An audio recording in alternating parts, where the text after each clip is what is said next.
Nagpahigay na konsultasyon o dialogo alang sa mga PUJ drivers o operators sa Turil, Davao City kalabot sa patumang high priority bus system. Ay na detalye. Oo na, ilayatan sa gabi. Di po pwede nga. Magkamang miyani.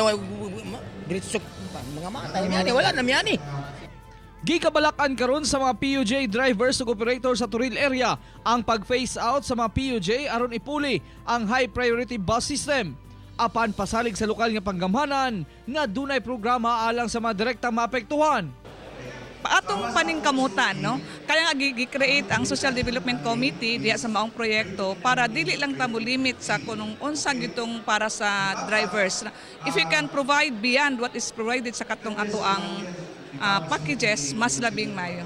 Apil sa social package nga ihatag kanila ang educational assistance.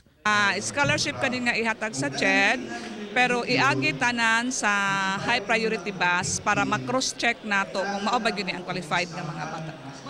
Sa nadungog sa mga driver ug operator sa maong dialogo, uyon kuno sila alang sa kalambuan sa transportasyon sa syudad. Dawato na lang na. Kay mamanay lang kuan, balaod man na nila. Gibanabana ang ana sa 13,000 ka mga driver ug operators ang ilang gina-target nga matabangan sa pagpuli sa high priority bus system.